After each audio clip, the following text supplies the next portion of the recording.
Jai Shri Swaminarayan. Om Namo Narayanaya. Namaste and welcome back to another show.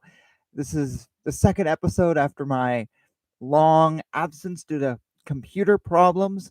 And so far, it looks like it's okay. But I think I might need a new battery because it probably shouldn't take 2 hours to charge a battery, but only get about an hour out of it. So that might be the problem. That might be having other issues, but we are good to go. I'm broadcasting a little early today because I want to look at my computer. So without hesitance, would you join me in the Gayatri mantra? Om Bhava Savaha Tat Savita Varenyam Bhago Dhimahi Dhyo Yo Nah Prachodayat. And may the Lord bless this show. I would like to open with a reading from the Swamini Vato, the spiritual teachings of Aksha Brahma Gunatatanand Swami, which is a text of the Swaminarayan Sampradaya. And I just dropped it. So give me a second to find this. This is what happens when you work with one hand. Here it is. Here we go. In what context should one see the objects of this world, people, etc.? They are all a cause of obstacles on the spiritual path. Since one who under no circumstances is likely to leave satsang, even if he goes, and one who is in no way likely to stay in satsang stays, this is due to company. One becomes like those whose company one keeps. But how can one gain virtues by keeping the company of one who has no virtues? By associating with those who have embraced God and reduced their worldly enjoyments, their virtues will be acquired. Of this there is no doubt. A person will primarily promote a view as per his inclination. Understand this principle. And the inclination is influenced by those around us and the things that we do and the things that we encounter, sometimes in very, very subtle ways, sometimes in ways we don't even realize. So we have to discern what is around us. We don't necessarily have to block things out. Some people talk about just getting rid of everything, all books, movies, TV, and everything. I personally don't do that, as you can see, but one should discern. For example, I was listening to a Christian do an interview the other day who had been involved in New Age stuff for like 20 years, and she was talking about how when Star Wars debuted, she was so excited as a New Age person because it was promoting to the masses New Age ideas and quasi-Buddhist ideas. And she was like, this is great. This is a great messaging tool, and this will seep into people, and then they'll sort of have that belief. That sounds kind of funny. But if you think back over the past 45 or whatever years it's been since Star Wars debuted, the ideas pushed out by Jedi Knights and this mystical force have seeped into society. Maybe Star Wars didn't have anything to do with it, but there's a lot of Star Wars fans out there. I'm one of them. And maybe it did have something to do with it. So you're watching this and going, oh, that's such a great idea, this force thing, and oh, I really hate the church that I'm going to, and then you gravitate towards things that look like Star Wars. And before you know it, your ideas have been changed. It happens. This is the way the world works. So we have to be aware. We have to be aware. There was another example I was just thinking of, and now it's totally left me, of how we can be so easy. I just discovered the band Ghost. You know Ghost? They're the band where the singer has for a long time dressed up as the Pope, and each album features a different pope, and they do all this sort of gothic stuff. My girlfriend calls them the goth Bon Jovi, but she really likes them, and so she was talking about them, and I'm like, no, I don't like goth Bon Jovi. And I didn't when they debuted. I was like, okay, interesting image, but I don't like the music. Well, I started listening to them about 2 weeks ago. So my girlfriend mentioned them, and she just loves them. And I'm like, okay, I'll give them another listen. And I like that shock rock Alice Cooper Kiss. I like that whole imagery thing because I have a theater background. So I started listening to them and realized I really like the new stuff. Like, I'm kind of addicted to it. I'm listening to it on my marathon runs. And all of a sudden, there was one song that I had been listening to and rocking out to, but I hadn't actually heard the lyrics. Literally, I had kind of heard them, but I hadn't heard them. And then one day, having heard the song 5 or 6 times already, I'm just singing along. Are you on the square? 'Cause I'm on the level, something. And I'm like, whoa, wait a minute. That's Freemasonry. That is it. It's the lines like, "Are you on the square? I'm on the level." And I forget what the next line is, but you're basically, oh, I'm, because we're swearing to the devil, something like that. That is Freemasonry, where you at the end of every Freemason meeting, you talk about we're on the level, and we depart on the level, and then you swear on the Bible. You don't swear to the devil. You really, really don't. But I was like, oh my God, I didn't even realize what I've been listening to.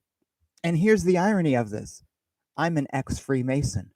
I was an active, like 4 or 5 days a week down at the temple, uh, like for a couple years, involved in Scottish Rite and York Rite. I'm a 32nd degree Freemason, though I don't follow it anymore, and I have a pushback, and I don't care about it anymore. It's not of interest to me, and it's not what people think.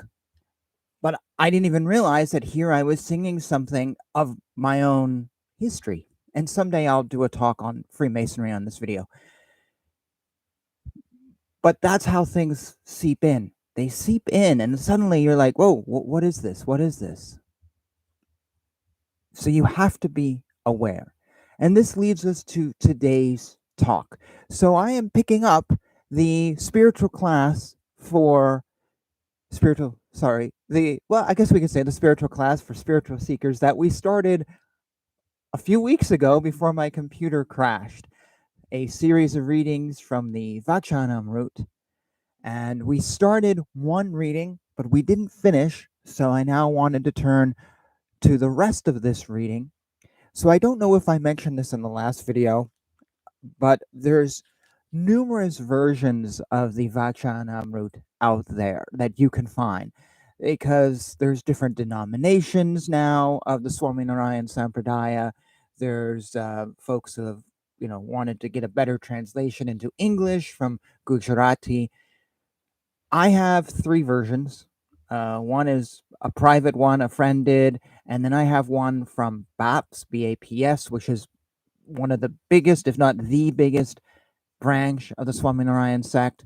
And then I have another one, and that's the one I'm holding from the Sri Swaminarayan Gurukul Rajkot, which is actually the organization I tend to associate with.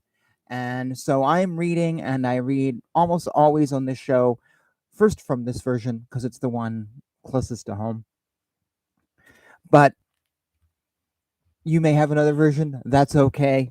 This one I just happen to like, and this is the one I think is good for this show. So we are picking up in Vachanamrut. God, it's funny, you do a show a month after the fact and you forget things. My apologies. Gadhada 18. So I will read and then comment on this divine teaching from Swaminarayan. The conscience of a person is molded according to the company he keeps. Suppose a person sits in an assembly of lustful persons in a beautiful mansion with 7 floors, studded with beautiful mirrors on the walls, and lovely carpets are spread all over the floors, and lustful persons wearing beautiful ornaments and costly garments are crowding there, and bottles of wine are being passed from one another, and bottles full of wine are lying by the side, and the dancing girls are whirling rhythmically, and musical instruments are producing lovely tunes. If any person sits in such an assembly, his conscience is sure to be affected by that atmosphere.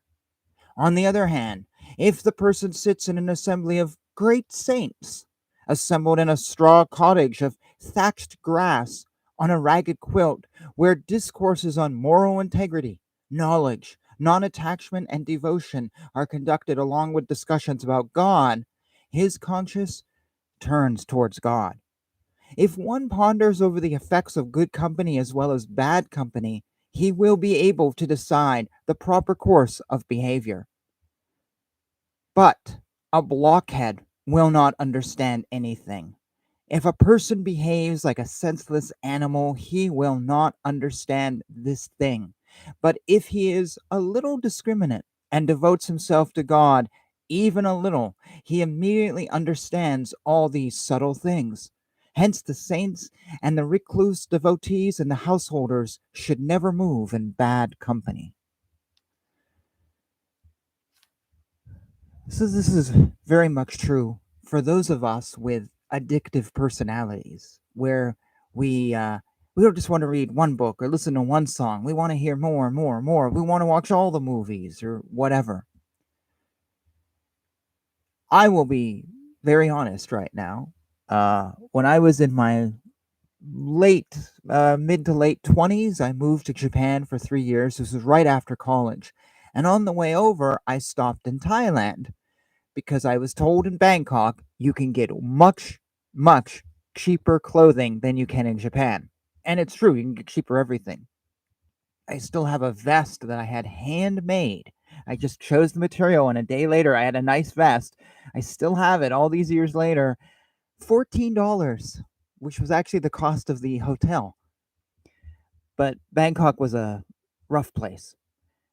And my first night there, I had a friend acquaintance actually, who lived in Bangkok 6 months out of the year. And he and I planned to connect up, and he was going to take me out to dinner, and we were just going to, touch base. And he used to live in Japan, and he knew friends of mine, and it was just a big, I know you and you know me. We're going to help each other out here. So we go out to dinner, and it was me and him and a friend of his. And then he goes, let's go out for drinks afterwards. Okay, sure. So we went to a strip club. I'm going to be honest about that. In Bangkok, Thailand. It was a nice strip club. Everyone was very polite. We went, we sat there, we had a drink, and we were the only 3 people in this club, while about 20 folks were dancing up on stage in their underwear. I will confess that. And then he goes, it's boring here. Let's go someplace else. Now, I could have gone home. Sorry, I could have gone to the hotel. I could have wandered the streets. I felt it was relatively safe there at that point in time. And I did during the day. I went to the mall. I went to lots of temples. I could explore. I could do all sorts of things. But I was like, yeah, sure. Why not? Let's just go to another one. Sure. So we did. We went to another one. That was like one of the biggest ones in town, where they have this show and like a live shower scene, and and he walked in and everyone was like, oh, hello, hello, hello. I'm not giving his name just to be nice to him, but I don't even know if he's still alive. But they would be like, oh, do you want to sit in your normal spot? So we went and sat in his normal spot, and woof, tons of folks come on down. Oh, what? And it was like, this is weird, but I'm in Thailand, I'm with so and so, so whatever, I'm fine with that. Went home, went back to the hotel, long night. It was interesting. Got up the next morning. I looked at a bunch of temples, had a great time doing that. And then as the evening went on, I'm thinking to myself, you know what? So and so's not here, but I'll just go on my own. Maybe I'll just go find some clubs. So I did. I found some clubs and wasted some money. And yeah, it was like it was easy at that point. I'd been introduced to it. I wasn't afraid. And it was so easy just to go, sure, why not go into a strip club? Why not? Why not? Let's do it. Let's do it. So the third night was when I flew up to Japan. So I remember in my first few months in Japan, I'd wander around Osaka and Kobe, and I lived right between them. And I'd wander around the cities at all times of day, and there is a seedier element of Japan. And I remember running into it because I couldn't read anything, and I'd be like, "Oh, well, let's investigate this because I'm already familiar with the world. I've been to Bangkok." Well, those places don't like foreigners, so it didn't happen, and I never went again. And I've never been in a strip club since then. Excuse me. I have no interest in them. I don't actually like them, though I've known a few guys who have been professional strippers, and they make good money from it. One of them left it just full of regret, was trying to become something new away from that. I There's just not of interest to me now. But when I was young and I'm living in Bangkok, it was easy. My friend introduced me and it was just like the button was clicked. Let's do this. And I saw no problem with it. I really didn't. And had I been in Bangkok longer, yeah, I probably would have gone back. Or had I revisited Bangkok, I would have gone again. Wouldn't have thought about it because it had been turned on and now it was just like temptation. And I didn't really care. I honestly didn't care. Didn't care if I wasted money. I didn't care. I really didn't. And I had a friend I lived with in Japan, and I had other folks I knew who were all Americans, and they had been to Bangkok, and they had done the same thing. And they would go back every so often, and they would hook up with prostitutes and shows and things that I didn't even know about. And it was just normal life for them. They were totally hooked into that. And to look forward to that trip in 3 months from now on spring break was an addiction almost. It was like, I knew this one guy, that's all he would talk about when he could go back and go to these strip clubs and go see these girls and whatever. That was it. That was like feeding him.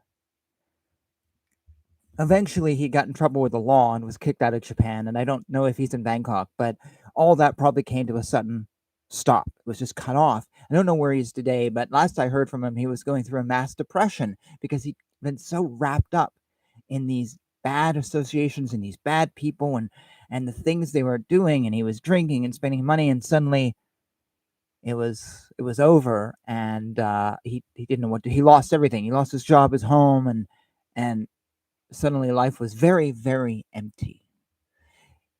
These strip shows in Thailand and these are really no different than someone who's an alcoholic.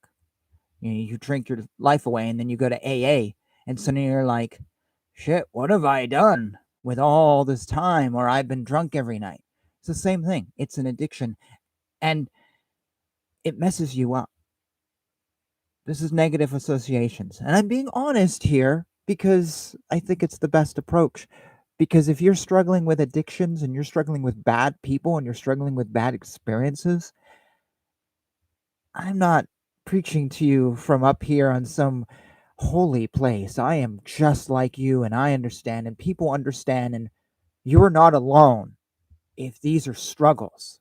But trust me, break them. Break them before they ruin your life. Break them before you turn 40 and you have nothing. It's thing to pick up your pieces when you're 30, but as you get older and older, it gets harder and harder to pick up those pieces and harder to start over.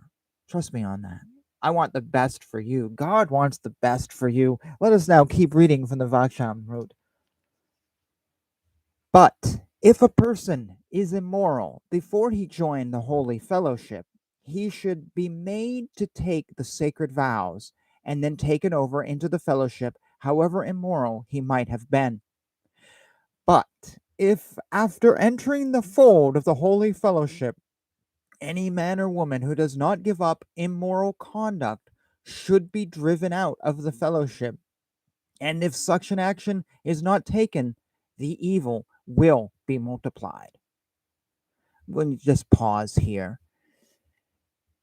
It is not fun to talk about wanting to remove somebody from your group. It's not cool. You're maybe getting rid of a friend, and you need to be aware if you're getting rid of them, what the motives are behind it. I've seen people booted from groups where they didn't actually do anything wrong, but it was like power plays and stuff. Ignoring that, though, if you have someone who is trouble and who is immoral and who is doing bad things, it will spread. I have heard so many stories of folks who someone was in the church group, and this happened, and then suddenly somebody else was on their side, and then somebody else was on their side, and now suddenly the group fell apart as there was whatever happening. I have a friend, and her church group literally collapsed after a few years because one person just went to a dark place and took folks with them. Because, and you see this in the Ramayana, actually, in the Canto 2. The wife of the king is being encouraged to tell the king to send Rama away and to put her son into the throne. And she is being manipulated by an evil, selfish woman who is clearly evil and selfish. But the evil woman is persuasive. Her tongue is persuasive. It seems interesting when you think about it, but evil people are often very persuasive.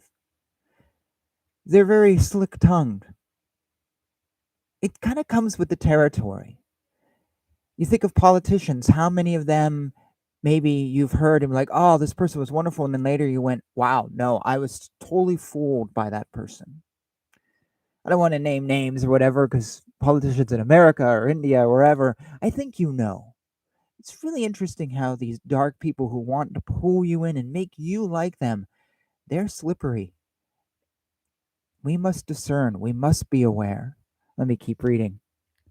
If a serpent bites a finger, or if a part of the body is decaying, the finger or the part of the body has to be immediately cut off. Only thus the person can be saved. If he does not allow this out of his attachment to the body, the poison or the rot will spread in the whole body. Hence, if you come across such an unworthy person, you should immediately abandon him. This is my advice to you. All of you, please be good enough to act according to it. I will treat this as service rendered unto me. Let me just. Thought just came to me. I have heard people say, no, we shouldn't get rid of somebody in the group. We should keep them here because maybe the Lord will change their behavior. Let them be around us. We're good people. Let them be with us, and maybe they'll change. Maybe they'll change. Things will get better if we only give them time. Have you heard this? I've heard it. I've heard it so many times. Does it ever happen? Sometimes. Sometimes. But darkness is strong. Selfishness is strong. Narcissism is strong. Evil is a strong force. It's like a dark cloud coming in. It pushes away all the other clouds. Evil is also, if it's not necessarily strong, contagious. Darkness is contagious, as I just mentioned in the story of my friend whose church collapsed. So you may want to keep the person around. Let the Lord figure this out, you may say. But sometimes there is a point where you do have to follow this, and you do just what Bhagavan Swaminarayan says. Let them go. You have to let them go. Or to quote Star Trek, the needs of the many outweigh the needs of the few. That person needs to be let go for the many. I would say, though, there may be cases where you let someone go, but you still help them, but they're just not in the group anymore. Maybe you still work with them, or maybe you send them to AA if they're an alcoholic, and maybe you say, hey, when you get better, you can come. So there's ways to work with people. But yes, you have to be strong because your faith will be destroyed if this person is there. And it's hard to hear this, it really is. But it's true when you start thinking about it. This 200-year-old advice is, it's hard to swallow, but it's good medicine. I think that's the phrase. Okay, let us continue. Actually, I'm going to take a drink right now, and we will work our way through what is the last page of this Vachanamrut. All of you, please be good enough to act according to my wishes. I will treat this as service rendered unto me. I will be very much pleased with you and will bless you if you do so, as you have fulfilled my intention. I assure you that all of us are going to stay together in the divine abode of God. If you do not pay heed to my advice, and your destination will be far, far away from mine. And you may perhaps become a ghost or a demon in your next life, and you may have to undergo great sufferings. Whatever worship of God you may have done in this life may perhaps bear fruits sometime in the future after many births. But even then, you will be able to reach the divine abode of God only if you follow my advice and act according to what I say today and become free from the bondage of Maya. You should never try to imitate me. If anyone tries to do so, he is sure to meet with misfortune. Lord Narayan resides in my heart as I am eternally redeemed soul. My redemption is not caused by sermons of other persons. I hold mind, intellect, conscience, and ego in the clutches of my hands. I can grasp the conscience as the lion grasps the goat. Others will not even be able to perceive their conscience. If anyone does as I do and thinks that he can remain unaffected in spite of his getting engrossed in worldly affairs, he is mistaken. It is impossible for him to do so. Even Narad and Sanak and other sages could not have remained unaffected. Then what to talk of others? There have been innumerable redeemed souls already, and innumerable redeemed souls will follow, but none of them could remain spotless. No one will remain spotless if he gets engrossed in worldly affairs. No person who exists even now is spotless, and no one will be able to be spotless even after striving for 100 million kalps, which is one day of Brahman. Let us bring this to the close of the final paragraph, and then I'll say my final words. So you will be happy and achieve the final good only if you pay heed to my advice. When I call a person near me out of love, or lovingly look at a person, or partake tasty dishes offered by someone, or sit on a bedstead laid by someone, or accept rich garments, or costly ornaments, or garlands from others, I do all these things only for their good, and not for my own pleasure. I swear in the name of Sri Ramanand Swami that I do not do so for my own pleasure. Hence, never in your mind think like that, and never imitate me. Always be careful to preserve the purity of the objects of enjoyment of the five senses. I repeat my words and beseech you again and again to follow my advice. What I say today is very simple to understand and easy to follow. Everyone can understand it. You should spread this message in the holy fellowship, and I will be very much pleased with you. And with these words, Bhagavan Swaminarayan concluded his discourse, uttering Jai Sachidanand, and left for his residence. And thus ends Vachanamrut Gadhada 18. Sometimes we put on clothing. We wear our hair a certain way. We talk a certain way. we act a certain way, thinking that we will become something. That is just imitation. That's all that is imitation. Sometimes that sometimes that imitation, let me take another drink, will affect us and help us bring something out inside of us. Other times it is just a mask. But we shouldn't be fooled that that imitation is the end result. For example, I'm thinking of when I used to live in New York City. I knew this guy, leather pants, long 80s, rock hair, eyeliner, uh, total rock star. I mean, as stereotypical 1980s rock star as you can get. Boots, the whole thing. And he walked around and he had a fancy name. And I won't tell you his name because I think he's still alive and out there in the world. And he if you met him, you'd be like, I have just met somebody huge.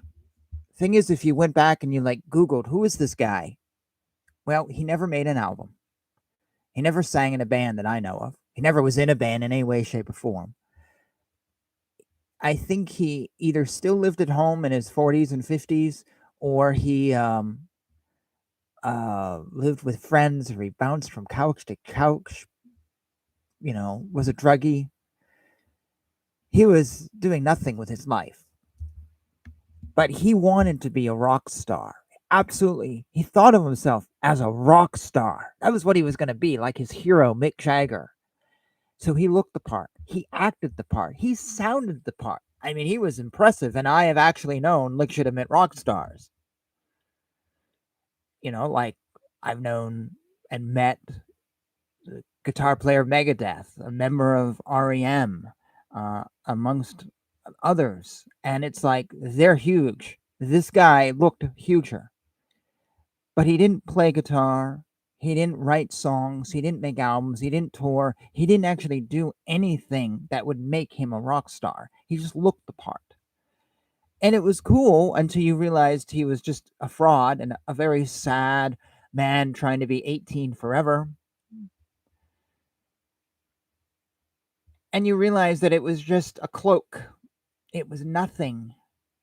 He was imitating somebody, but it was nothing. It was just an imitation. But it fell apart very quickly, and he was left with nothing. Versus others I knew I knew this one girl. If you saw her, she was very attractive, but other than that, you wouldn't think anything. If you saw her walking down the street, she didn't look different. She didn't dress different. There wasn't anything unique about her. We had dinner a couple times. She was a singer in a group. I saw her a few times, and actually she had toured, and she had opened baseball games, and now has a huge career with a ton of albums and does lots of stuff. Actually, she built her career up. I knew her in the beginning, and she really built it up into this country thing, and she's awesome. But if you saw her, you wouldn't know, because this external stuff was meaningless. It was all about that creative inner juice. It was about who she was, what she wanted, her dreams. Her dreams was to sing, and she's a great singer, and she just poured out that song. And it wasn't about imitating anyone. It was about feeling that. But yet, if you saw her, you'd never know. You'd never know that she was really the rock star. This other guy, he was nothing. So we have to be careful now. Are we imitating when we do something, or are we real? Are we real to ourselves? Do we feel it? Do we believe it? Do we have it? If you watch my videos on this channel, the daily videos I put up of reading scripture, you'll notice that I don't wear this thing. Now, by the time you see this live stream, I may have, because at one point last year, I'd been doing this channel for some months, about 6, 7 months, and I really felt a change in me, a profound change reading the scriptures. I forget which scriptures I was doing. I think it was the Upanishads or Adi Shankara's stuff. And I just felt like something was happening to me. And it was no longer just reading things on YouTube. I was now really something, I don't know, DNA change. Mentioned this in the last live stream. And I suddenly realized I needed to just up the ante a little bit. And so I bought this. I said, I need to present what I'm feeling inside now. I didn't start with this. I didn't say, hey, look at me. I look like some Swami guy, so you should follow me. No. I started looking just in my regular shirt and t-shirt, as you see in the many videos. And very super casual, even though I do love this shirt, but it's just my casual house shirt. And I didn't present to you anything fancy, but then I felt I needed to change because I felt something had happened. So then I incorporated this, and then I incorporated the tilak, and now I don't want to do any of this without this. But we must be careful, though, if we're coming out the door or we're doing something. Are we only wearing this? Are we only wearing something that looks the part, but we don't feel it? Are we only imitating? And then we ask ourselves, why are we imitating? Are we imitating to achieve something, or are we imitating to belong to something? Are we imitating because people around us are also imitating? So like this guy in New York City, he wanted to be part of the New York City scene and have all these friends, that CBGB scene that doesn't exist anymore. Was he trying to be a part of that? And then who are those friends? Are those good friends? Are they bad friends? Or to put it another way, are those good people, bad people? Are they influencing us to dress a certain way to help our individuality, or are they influencing us in a negative way? I think of these scenes that kids go through, like the emo scene or the goth scene, and suddenly all these kids are wearing black. It can look cool, but it is depressing. And my hair used to be dyed black, and I'm so glad I don't do that anymore. I didn't think it was depressing, and I don't dress in a depressing way. I just liked black hair because I happen to like Elvis, and that's really all it was. But I see others with black hair, and I'm like, God, it just comes across as so negative. And then you're wearing all black, and you just come across as a negative person. And do you feel negative? I want to just ask these people if they're happy, or if they're looking like this to be a part of something. And then they put on this black goth emo thing, but then it affects them. Like we talked about at the beginning, the bad associations they get into you, or my example is Star Wars. It gets into you and you don't even realize it. So suddenly you're wearing black and black and black because it looks good. And then later you're kind of moody. And then it's like, oh, I'm going to listen to the Smiths now. And it just seeps in, but you don't mean for that to happen. I was always aware when I had my hair black, I dyed it black and blonde in the front too. Basically, I liked Elvis and I liked Aerosmith, and Steve Perry and Steven Tyler and Joe Perry look really great with their black hair, and it's dyed, and they look great for their age. So I was like, oh, I want to look great. And I dyed it black, but I was always very aware, though, if I wore black clothing, just how that whole presentation would look. So I never really liked to wear all black clothing, or if I did, I'd try to do it in a different way. Let's say a more traditional way, like I'd put on a vest or a black suit jacket or something that would not look so like goth, because I didn't want to present that, because I didn't want people to think that I was moody and sad. And I didn't want to wear all black and become moody and sad and introverted. Understand what I'm saying? I think you do. I know you do, because people who watch me are intelligent. And anyways, be aware, be discerning. It is so, so important. I speak from experience, obviously. These are the keys. These are the keys to your spiritual development. These are the first steps along the way. This is the second video I've done, but this is the very first step in this very long series for spiritual seekers we're doing, is to be aware right up front. That's the first lesson, to know who you are around, because they can bring you up or they can bring you down, and then it's just downhill from there. It's very basic. And anyways, even if you're not a spiritual seeker, to be aware of who you are around and what's influencing you is good anyways. Let's go back to my story of my youth when I'm going to a strip show in Thailand. It actually wasn't good. It was dirty. It was not nice. I didn't like the people there. I'll be honest about that. I saw a few things that are just like, they're nightmares today. And I feel sorry for the girls that I was seeing. Had I stayed around that, had I been around that a lot and continued to be around that, look what it would have done to me. It would have corrupted me. We know what porn does to people. And I mentioned my friend who lost his job and his home. He was literally kicked out of Japan, quite literally kicked out of Japan by the immigration police after being there for like 15 years. You sacrifice everything. And that's what can be the outcome. That can be the outcome. It's not worth it. Not worth it. So be aware, because where you are today, it may just be one strip show, but then tomorrow you're like, I'll go to another one. Why not? I got the money. And then another, and then another, and then another. Where does it stop? And then it's too late. I think that's a good place to leave the show. I think I just ended on a sour note. But I know you've got the message. Be aware. Be aware. The Lord wants you to be aware. That's the message.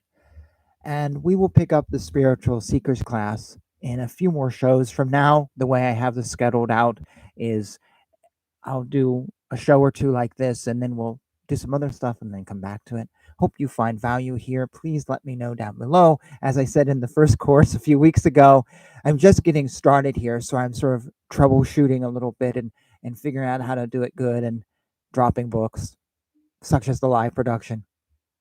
And so we're working on it. And yeah, anyways, that's a good place to stop. So thank you for watching. Hopefully you've gained something here or enjoyed this or whatever. Feel free to comment, and I will see you in the next show. Jai Shri Krishna, Jai Shri Swaminarayan, Hare Krishna, Hare Krishna, Krishna Krishna, Hare Hare, Hare Rama, Rama Rama, Hare Hare. Thank you.